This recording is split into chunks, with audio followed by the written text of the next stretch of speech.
needs no introduction. He needs no publicity. He needs no promotion. He only needs you to give a big round of applause. I want to hear you say it one time, loud and clear. On the count of three. Hold on. 1, 2, 3, burn! They said that the fire was gone, but it never left. Hotter than the brimstone found deep in the devil's chest. No religion, I hold a vision farther than heaven's steps. Hope you listen, ain't no forgiving, driven by every breath. My pops could have stuck around, but instead he left. So he met his death, fuck grieving, I'm already stressed. Bring it to the calisthenics, nice steady reps. I'm doing heavy sex, drinking on every rest. They say I'm very blessed, I think a different way. I sell a clip of Ye and Naya got kicks today. I ain't got shit to say, this is just a sick display. Street religion I give them, grab a clip and pray. I'm legendary and sharper than 10 machetes. My vocals invoke spirits and wake up the cemeteries where acres of men are buried. My hands on the Eagles and the only safeties I know they play in the secondary. You haters are never ready. My words dope, take them in vain. They have you shaking like patients from epilepsy. I'm saying you best respect me, the last one of its kind, a street prophet. You better pray that this vest protect me. Don't wait till the feds arrest me. My life should be celebrated. Visions of middle-aged niggas saying they never made it. The world segregated, the have and have-nots. Blast shots, what you expect? We ain't been educated. I'm mentally elevated, I'm meant to be levitated. Those who oppose me is eventually devastated. I'm hated by many, respected by all, loved by the ones who told me I was destined to fall. Aggressive and raw, I don't use discretion at all. Artistic violence, all of my weapons could draw. From here to eternity, my words will be surgery. Mercifully, the devil accursed whoever gave birth to me. The booth is my solitude, this is church for me. You shouldn't even exist on the same earth as me. Send him straight to Mercury for trying to spit a verse of me. I'm perfectly chiseled from cast iron. My verses are scriptures from past Zion. I worship the pistol and blast iron, submerged in the issues of skag buying. My vivid tales of street horror leave scars in the worst part of your brain to destroy it like Pearl Harbor. This boy is the world's author. Autobiographical scriptures, the first father. Just listen and work harder. He needs no introduction. He needs no publicity. He needs no promotion. He only needs you to give a big round of applause. I want to hear you say it one time, loud and clear. Do it again so I can get closer. 1, 2, 3, burn!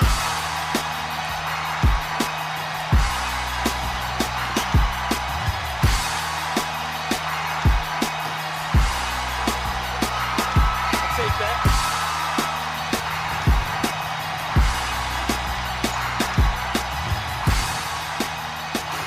There you go. At what age did you start playing basketball? At 12. You played in your middle school team? My first year, 6th grade, I didn't try out Why you ain't try out your first year? because I wasn't playing at the time. Plus, I didn't have the skill to play. So in your 6th grade year, when you didn't play, what did you have to do? Like what made you get prepared for your 7th grade year? Like what was the main things you was working on? Stamina, getting stronger, handling the ball, like the basic stuff. So where was your first tournament played at?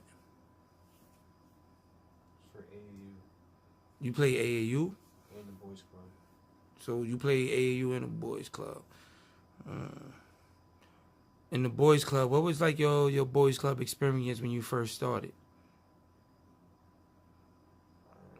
Well, I believe Barry was my coach at the time. You called him Barry? Well, Coach Barry. Oh.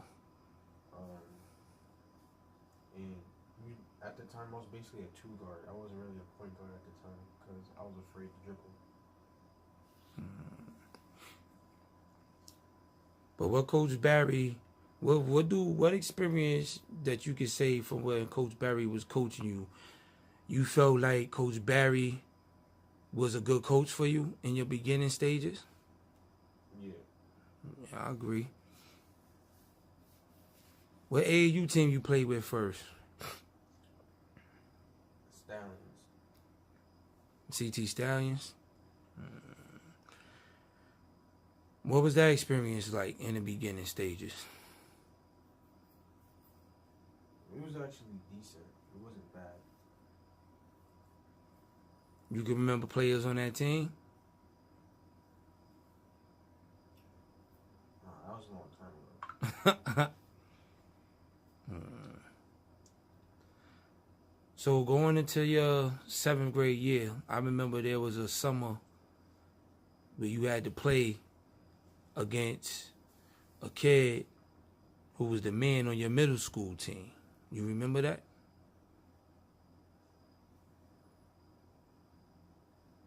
There was a few. It wasn't no few. It was only one man. Mitch was the only man on that team. It was Nick too. But, Nick did his thing, but Mitch was wilding on you. He ain't wild on you? He wild on you. But, who won? All right, then. So what it felt like when you started the 7th grade year and Mitch was in the 8th grade and he was the man of the team, knowing that you destroyed them in the summer, meaning that your coach of the team didn't even know you went to the school or played ball for the school. So going to when you tried out and you made the team and all of that, and you realized Mitch was the man on the team, how that made you feel? It was shocking. What was so shocking about it? I didn't play varsity that year. You had to play JV, but you knew that even though you was playing JV, you was good enough to play varsity. Yeah. At any point when you was on JV, knowing that you could play varsity, did you want to quit? You could be honest. No. You never wanted to quit. Huh? No. You never cried? I have. It's okay to cry when you upset. But what did you do? You kept working, right?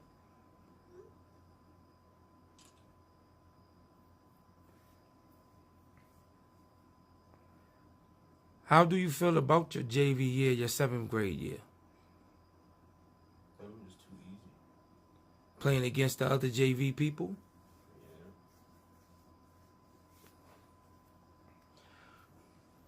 Yeah. After that season was over and the summertime hit, going to the 8th grade year, describe what that summer was like. It was brutal. What was so brutal about it? Just, You have to speak up so they can hear you. just consistently in the gym every day, at least 2 times a day, and for hours. Like I'll be in the gym.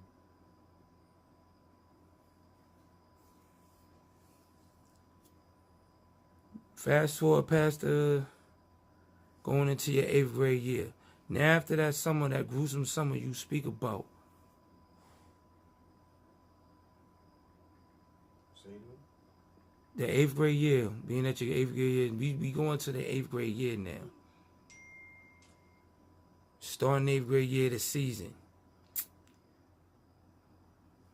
Do you feel your coach believed that when you came back for that 8th grade year, you was going to come back and destroy the way that you did? I don't think so. I know he didn't, because he admitted it to me. He never seen an upswing like that ever, ever, ever, ever, ever. What was your 8th grade season like to you?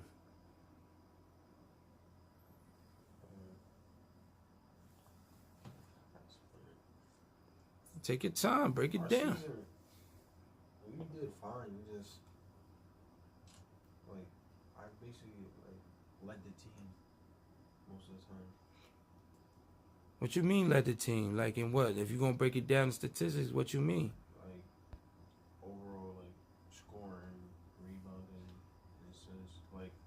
school, I had to play center and point guard at the same time.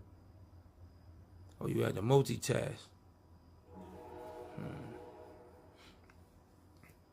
We gonna skip past. DA got that dope.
There was a time that we was in the gym.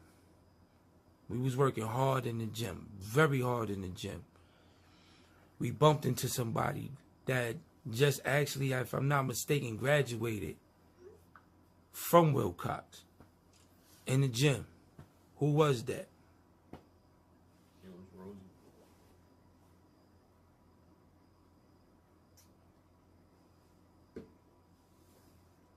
And who's Rosie?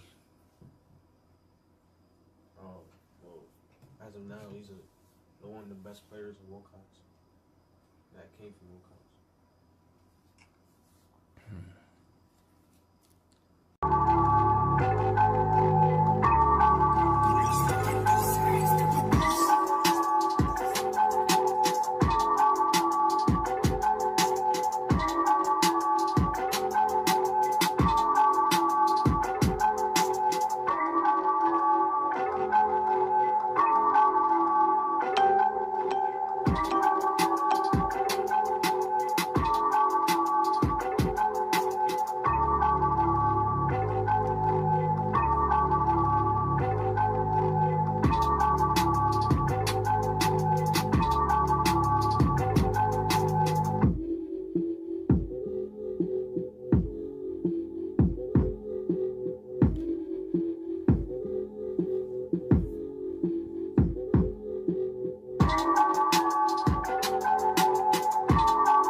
Rosie, and we seen Rosie in the gym just working out for Dolo, what did I make you do? Maybe play against him.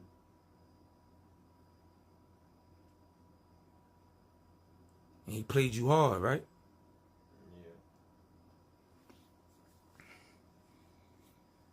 Yeah. What did he ask after the 3 1-on-1 games was over? What school I was going to. And when you told him what school you was going to, how did he respond? He was shot. And what did he do after that?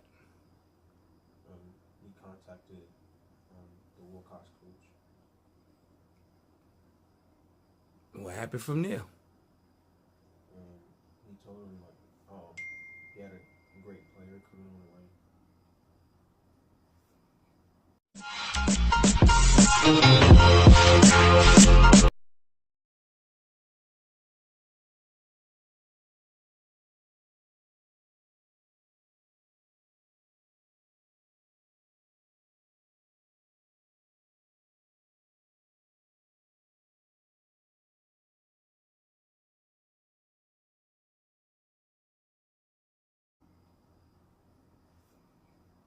And when did you meet the Wilcox coach?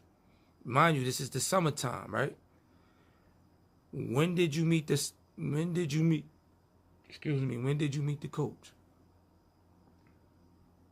During 8th grade going to 9th grade this summer, because I played high school summer with them.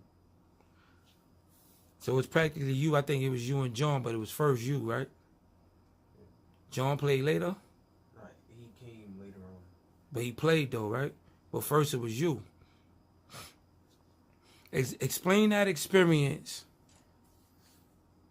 knowing that you just, there's a legend from your school who leads your town right now, holds the record for the most points scored by a high school player in your town history, which is Roosevelt Shido. He scored 1,984 points for your school.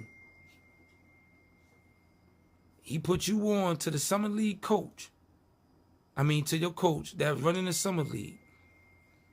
You walking into the gym. You meet your coach. He don't know nothing about you. Describe that feeling of being the only 8th grader in that gym playing in a high school tournament. Well, it felt good because, like you said, I was the only 8th grader playing at the time. And I knew I just had to work hard if I really wanted to play during the summer league games. That first game, do you feel you was the best player on that court?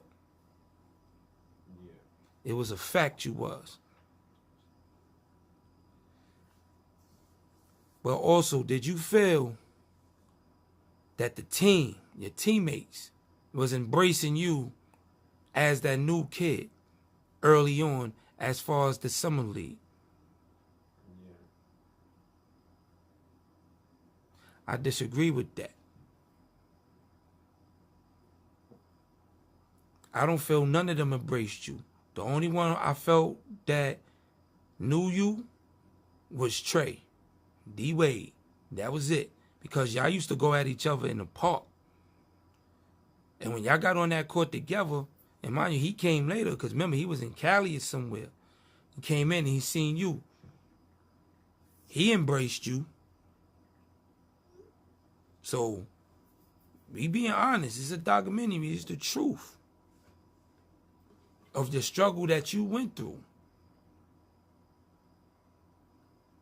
So you don't have to fib and get your nose long like Pinocchio. And I'm going to ask you again, because we being truthful, do you feel, or did they embrace you as the upcoming, incoming freshman, knowing you was the best player in the whole summer league? Because you did hold them down. I'll give you that. You did hold that team down. Yeah, you was wilding.